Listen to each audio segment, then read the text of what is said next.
नमस्कार, बाजार आज और कल में आप सभी का स्वागत है। मैं हूं स्वाति रायना। इस शो में हम आपको बताएंगे बाजार में आज का पूरा एक्शन, साथ ही कल के लिए क्या रहे अब आपकी खास तैयारी।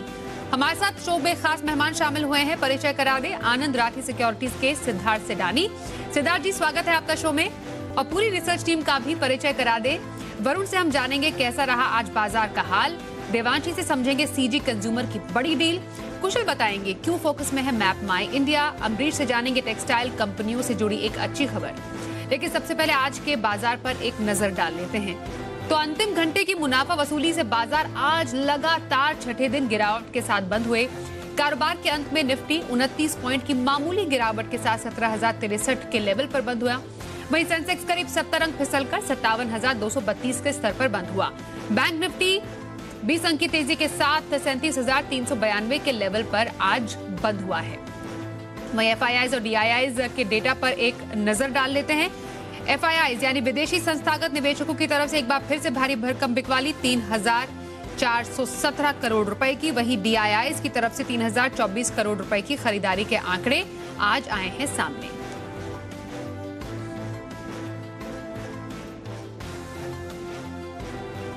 और आइए अब हमारे सहयोगी वरुण दुबे का रुख कर लेते हैं। वरुण से समझते हैं कि आज के इस गिरावट भरे बाजार में कौन से सेक्टर में कमजोरी रही और कहां पर मजबूती के संकेत नजर आए। देखिए, मार्केट में गिरावट की या तेज़ी की एक ही वजह है और वो है यूक्रेन और रशिया के बीच में जो भी तनातनी चल रही है उसके चलते। अगर आप ओवरनाइट देखेंगे, सुबह सुबह अगर आप देखते तो मार्केट जो है वो अच्छी तेज़ी के साथ खुले थे। इनफैक्ट ग्लोबली अगर आप देखेंगे ना तो शॉर्ट कवरिंग देखने मिली थी और ऐसे रुझान जो है वो इंडियन मार्केट्स में भी देखने मिला था और हम भी तेज़ी के साथ खुले थे। इनफैक्ट आज ग्लोबल मार्केट्स उतने खराब नहीं थे क्योंकि हम जब बंद हो रहे थे तब भी अगर आप देखते डाउ फ्यूचर और नैस्डैक फ्यूचर में अच्छी खासी तेज़ी थी। इनफैक्ट डाउ फ्यूचर्स में तो 250 पॉइंट से ज़्यादा की तेज़ी थी। लेकिन इसके बावजूद हमारे मार्केट्स में सेकेंड हाफ में और वो भी आखिरी आधे एक घंटे में मुनाफा वसूली देखने मिली। नहीं तो शायद जो पिछले 5 दिनों से लगातार गिरावट हो रही थी वो आज रुकती, लेकिन ऐसा हुआ नहीं। सेकेंड हाफ में जो गिरावट आई उसके चलते ही मार्केट में दरअसल गिरावट देखने मिली और काफी सारे दिग्गज स्टॉक्स ऐसे थे जिनमें सेकेंड हाफ में अच्छा खासा प्रेशर देखने मिला। निफ्टी में आप देखिए टॉप लूजर्स में ऑयल एंड गैस क्षेत्र से ओएनजीसी था, हीरो मोटोकॉर्प था, JSW steel, ICICI bank. In fact banking counters में भी सेकेंड हाफ में गिरावट आई और काफी हद तक प्रेशर जो है वहां से देखने मिला। वहीं Gujarat gas, Indiabulls housing, Kansai Nerolac, Minda industries जैसे काउंटर्स है जहां पे गिरावट देखने मिली और यहां से मार्केट में प्रेशर आया। खबरों के चलते पीएनसी इंफ्रा जो ऑर्डर इनको मिला है 4,000 करोड़ से ज्यादा, उसका इंपैक्ट देखने मिला। क्रॉम्पटन ग्रीव्स कंज्यूमर्स, यहां पे जो बटरफ्लाई गांधीमती के साथ इन्होंने डील की है उसका इंपैक्ट देखने मिला। धनी सर्विसेज लगातार ब्लॉक डील्स हो रही है, फंड्स की तरफ से बिकवाली हो रही है, उसके चलते इस काउंटर में लगातार गिरावट है। हमारे चैनल पे जो टॉप कॉल दिए गए उसमें Oberoi realty, Rupa and company, map my India, traders diary में आपको दिया गया था। उस स्टॉक में देखिए अच्छी खासी तेजी थी। निफ्टी में टॉप गेनर्स में कोटक महिंद्रा बैंक थे, टाइटन। आज काफी सारे जो एनालिस्ट थे उनके तरफ से भी एक कॉल आया इस काउंटर के ऊपर और देखिए इस काउंटर में अच्छी खासी तेजी थी। इनफैक्ट कंजम्पशन स्टॉक जो है उनमें तेजी थी। फर्स्ट सोर्स, डेल्टा कॉर्प में भी तेजी देखी गई। वहीं और भी सेक्टर स्पेसिफिक बात करें तो शुगर सेक्टर, कल यहाँ प्रधानमंत्री मोदी जो है वो इथनॉल को लेकर बातचीत करने वाले हैं, चर्चा करने वाले हैं, उसका इंपैक्ट देखने मिला। रेमंड टेक्सटाइल सेक्टर में आज अच्छी खासी तेजी थी पीएलआई स्कीम के ऐलानों के चलते। Tamil Nadu news print, paper stocks में तेजी थी। डीएलएफ, रियल एस्टेट स्टॉक्स में तेजी थी। तो सेक्टर स्पेसिफिक अगर आप देखेंगे ना तो उतने बुरे हाल नहीं थे, लेकिन सेकेंड हाफ में और वो भी आखिरी आधी एक घंटे में जो गिरावट आई उसने मार्केट पे प्रेशर बनाया और इसके लिए आपने देखा कि ठीक ठाक ग्लोबल संकेत के बावजूद भारतीय बाजारों में आज लाल निशान में लगातार छठवें दिन क्लोजिंग देखने मिली है। तो वरुण से जाना हमने आज के बाजार का हाल। अब आज के खास मेहमान सिद्धार्थ सेडानी का रुख कर लेते। सिद्धार्थ, लगातार छठा ट्रेडिंग सेशन बाजार में कमजोरी, ये गिरावट कब रुकेगी? फिलहाल क्योंकि टेंशन रूस और यूक्रेन की जारी है, आगे आपको बाजार की चाल कैसे नजर आ रही है? Good evening Swati. देखिए, ओवरऑल पर्सपेक्टिव से बाजार डेफिनेटली वीक है, उठापटक बहुत जारी है और ऐसे जियोपॉलिटिकल टेंशन में अमूमन ऐसा देखा जाता है और देखा जाए तो ग्लोबल कमोडिटीज भी बहुत रिकॉर्ड हाई पे है। तो मैं मानता हूं कि ये उठापटक बरकरार रहेगी और ये ना भूले कि फेड की मीट है मार्च के मिड में, तो तब तक मैं मानता हूं कि वॉलेटिलिटी का दौर रहेगा, एक रेंज बाउंड बाजार रहेगा। स्टॉक स्पेसिफिक रहे, स्टॉक स्पेसिफिक में सही स्टॉक को चुने और सही स्टॉक को चुन के आपको अगर medium to long term perspective देखेंगे तो आपको बहुत बड़े फायदे मिलेंगे। रही बात कल के लिए ट्रेड की, मैं कल के लिए नहीं तो मैं 4-5 दिन, एक हफ्ते का ट्रेड देना चाहूंगा और इसमें से एक है कोटक महिंद्रा बैंक। कोटक बैंक पे खरीदारी की राय है, जो अभी करंट प्राइस होगा 1888 करीब होगा, स्टॉप लॉस देखा जाए लगाना है आप 1850 का, और टारगेट 2000 का मिल सकता है कोटक बैंक पे। कोटक बैंक बहुत बेहतरीन लग रहा है एक हफ्ते के अपॉर्चुनिटी के हिसाब से। अगर मैं पोजिशनल ट्रेड दूं तो मुझे एक कंपनी है और दिग्गज है, वो है रिलायंस इंडस्ट्रीज। रिलायंस इंडस्ट्रीज पे जरूर आपको दाव लगाना चाहिए। पहले मैं टारगेट बता दूं, टारगेट होगा आपका 2630 का, स्टॉप लॉस लगाना चाहिए 2240 का। क्यों रिलायंस? रिलायंस क्योंकि क्रूड के दाम $100 के करीब आ गए हैं, पेटकेम रिफाइनिंग मार्जिन ये बेहतर हो सकते हैं रिलायंस के लिए। साथ ही साथ अगर देखा जाए तो रिलायंस के और भी जो ग्रीन हाइड्रोजन पॉलिसी आई है, इससे भी बहुत बड़े फायदे मिल सकते हैं रिलायंस इंडस्ट्रीज को। ओवरऑल तो रिटेल बिजनेस दमदार कर रहा है, टेलीकॉम बिजनेस दमदार कर रहा है, रिलायंस पे खरीदारी होनी चाहिए 2630 के टारगेट के लिए पोजिशनल ओवरऑल पर्सपेक्टिव। जी, तो सिद्धार्थ जी की राय, कोटक बैंक में हफ्ते भर की खरीदारी करने का उनका सुझाव है, और थोड़ा लंबे अवधि का व्यू अगर आप रखना चाहें, मतलब एक मीडियम टर्म का व्यू, तो आप रिलायंस में खरीदारी कर सकते हैं। ये सिद्धार्थ सिडानी ने 2 स्टॉक्स सजेस्ट की हैं। बातचीत जारी रहेगी, लेकिन कुछ स्टॉक स्पेसिफिक खबरों का भी रुख कर लेते हैं। सीजी कंज्यूमर की बड़ी डील, क्या है डील, क्या है इसके मायने, जरा समझते हैं, और सीजी कंज्यूमर को इससे कितना फायदा होगा, देवांशी से समझते हैं, बताइए।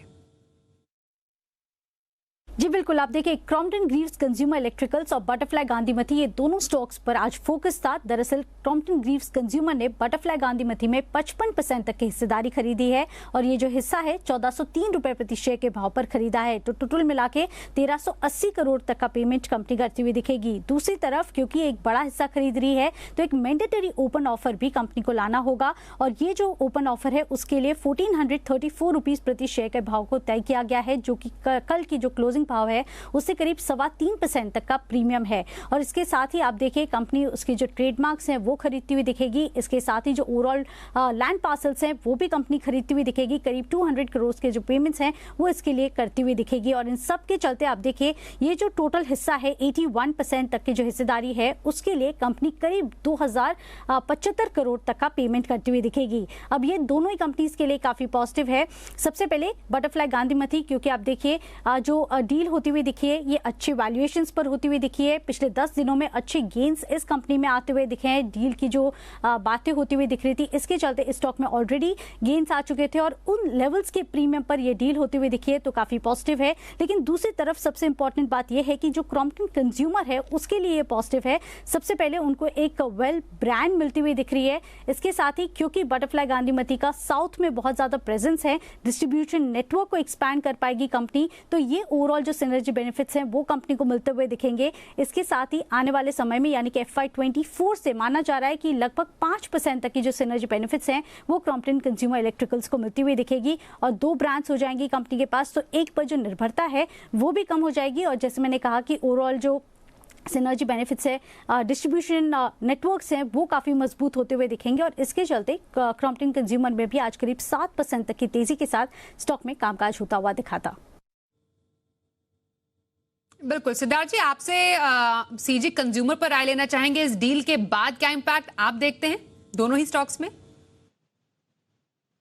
देखिए, मैं मानता हूँ पॉजिटिव इंपैक्ट रहेगा क्रॉम्पटन ग्रीव्स कंज्यूमर पे, और हमारी one of the top picks में है। अगर मैं इलेक्ट्रिकल गुड्स और एफएमईजी स्पेस की बात करूं, तो मेरी तो राय रहेगी क्रॉम्पटन ग्रीव्स कंज्यूमर पे बहुत बेहतरीन कंपनी है।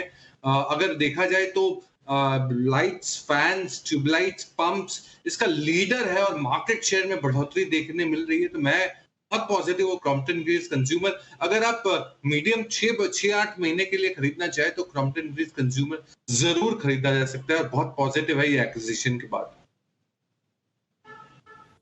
तो सिद्धार्थ सिडानी की राय, सीजी कंज्यूमर में 6 से 8 महीने की खरीदारी का व्यू आप रख सकते हैं।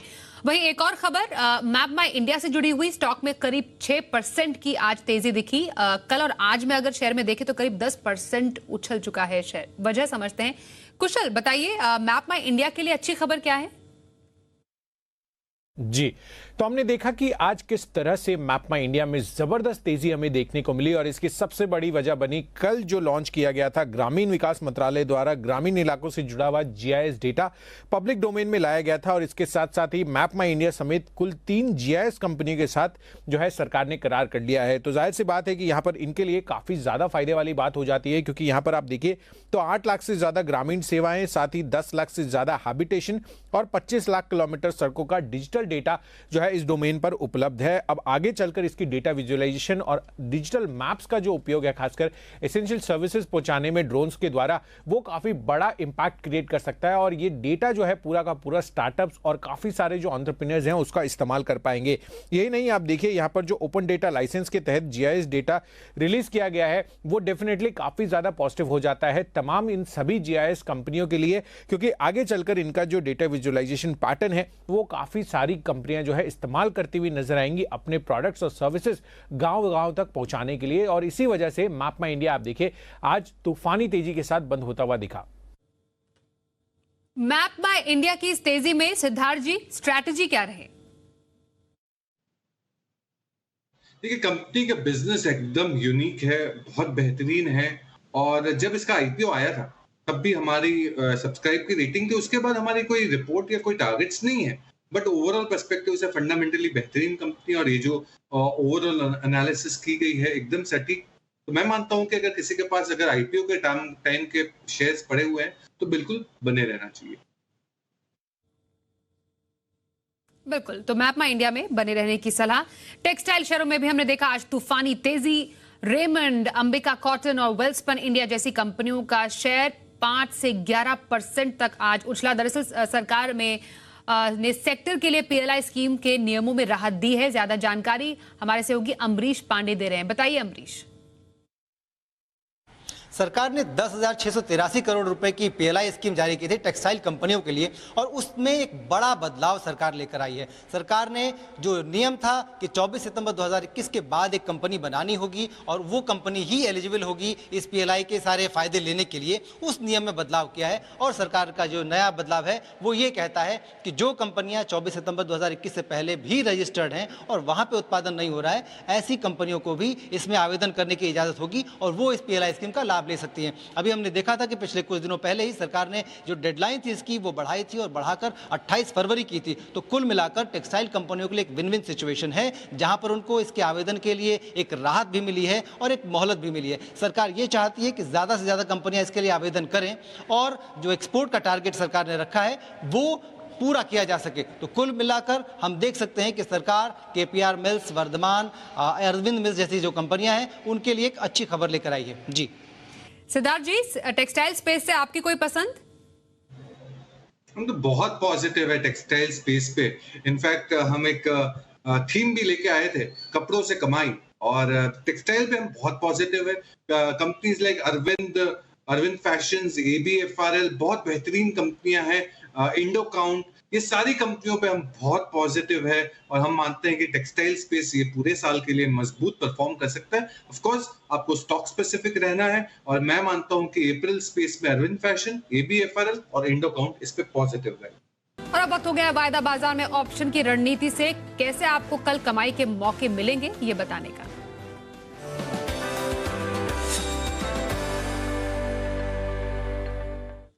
हमारे साथ है आज शो में शामिल मोतीलाल ओसवाल के चंदन तापड़िया। चंदन जी, बहुत स्वागत है आपका शो में। कल ऑप्शन के जरिए कहां पर मौके बनेंगे?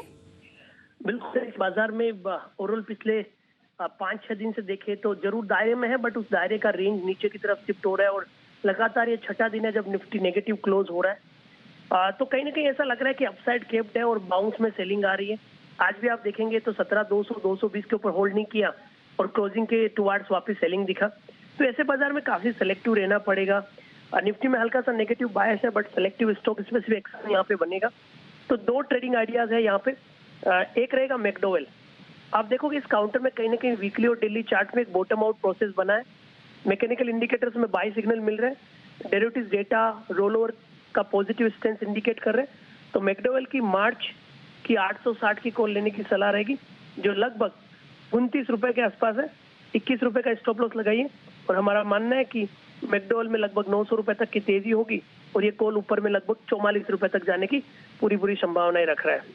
वहीं दूसरा ट्रेड रहेगा नेगेटिव साइड में। आप देखोगे कि इस मार्केट में सेलेक्टिव सीमेंट काउंटर है वो अंडर परफॉर्म कर रहे हैं, कुछ काउंटर है जहाँ पे मेजर ट्रेंड ब्रेकडाउन हो रहा है। तो अंबुजा सीमेंट ये एक ऐसा सेटअप है और स्पेशली आप पिछले 5-6 दिनों में देखें तो काफी बड़े शॉर्ट्स यहाँ पे बिल्ट हुए हैं जो इंडिकेट कर रहे हैं कि काउंटर में लगभग नीचे में 310-305 तक का डाउन साइड बन सकते हैं। तो इसके लिए 320 का मार्च का पुट लेने की सलाह रखेंगे जो लगभग 12 रुपए के आसपास बंद हुआ है। 7 रुपए का स्टॉप लॉस लगाइए और ये पुट आपको लगभग 20 से 21 रुपए तक के टारगेट दिखा सकते हैं। बहुत धन्यवाद चंदन जी। तो चंदन जी की 2 कॉल्स उन्होंने दी है ऑप्शन स्ट्रैटेजी में। एक तो यूनाइटेड स्पिरिट्स में मार्च के 860 की कॉल लेने की सलाह चंदन तापड़िया की, वहीं अंबुजा सीमेंट की 320 की पुट लेने की सलाह उन्होंने दी है यहां पर अपने कल की ऑप्शन स्ट्रैटेजी में। ये तो ऑप्शन स्ट्रैटेजी की बात हुई। आइए अब सिद्धार्थ सेडानी का रुख कर लेते हैं और सिद्धार्थ जी आपसे हम जानेंगे कि लॉन्ग टर्म स्ट्रैटेजी किसी को रखनी हो तो लंबी अवधि की खरीदारी की पिक कौन से सजेस्ट करेंगे आप? देखिए स्वाति, लंबी समय के लिए अगर जो स्टॉक लेना है, ये one of the all time favourites of Siddharth, Deepak nitrite. Deepak nitrite पे खरीदारी की राय, पहले टारगेट बता दूं, 2758 का टारगेट होगा दीपक नाइट्राइट पे। अभी हाल के गिरावट में जो मिड कैप में गिरावट देखी, इसमें भी गिरावट आई है, करीबन 2000 के करीब होगा स्टॉक का भाव। और मैं मानता हूं कि दीपक नाइट्राइट पे खरीदारी करना चाहिए 2758 के लिए। कारण सिंपल है, स्पेशलिटी केमिकल का इंपोर्ट सब्स्टिट्यूट की कंपनी, क्योंकि एक नया केमिकल जो इन्होंने पिछले 2-3 सालों से चालू किया है मैन्युफैक्चरिंग, फिनॉल और एसीटोन, ये मैक्सिमम भारत में इंपोर्ट किया जाता था 90%, जो अब मैक्सिमम प्रोडक्शन करता है दीपक नाइट्राइट और सारे सेक्टर्स, कई 8-9 सेक्टर्स को सप्लाई करता है। तो फिनोलेक्स का एक्सपेंशन है, साथ ही साथ अगर अच्छे नतीजे देखने के मिले हैं हमें दीपक नाइट्राइट पे, कहीं ना कहीं मार्जिन मिस देखा था सारे केमिकल बिजनेसेस में, इंक्लूडिंग दीपक, जो मैं मानता हूं कि केमिकल कंपनियों में वन ऑफ कहलाया जाता है। तो ये रिकवर हो सकता है बहुत जल्द। तो दीपक नाइट्राइट पे खरीदारी की राय, स्पेशलिटी केमिकल का माय ऑल टाइम फेवरेट और इस पे खरीदारी की राय है 2758। लंबी अवधि 12 महीने के पर्सपेक्टिव से जरूर खरीदारी करें फुल कॉन्फिडेंस के साथ। तो सिद्धार्थ सेडानी की राय, लंबी अवधि की खरीदारी के लिए दीपक नाइट्राइट है उनकी पसंद। वहीं अगर हफ्ते भर का नजरिया है शॉर्ट टर्म व्यू के लिए, कोटक बैंक में खरीदारी की सलाह आज दी सिद्धार्थ सेडानी ने, और मीडियम टर्म व्यू आप रिलायंस पर रख सकते हैं। ये रहा सिद्धार्थ सेडानी का सुझाव। तो चलिए आज के बाजार आज और कल के शो में बस इतना ही। रुकेंगे एक ब्रेक के लिए, पर आगे भी खबरों का सिलसिला जारी रहेगा। बने रहिए हमारे साथ और देखते रहिए जी बिजनेस।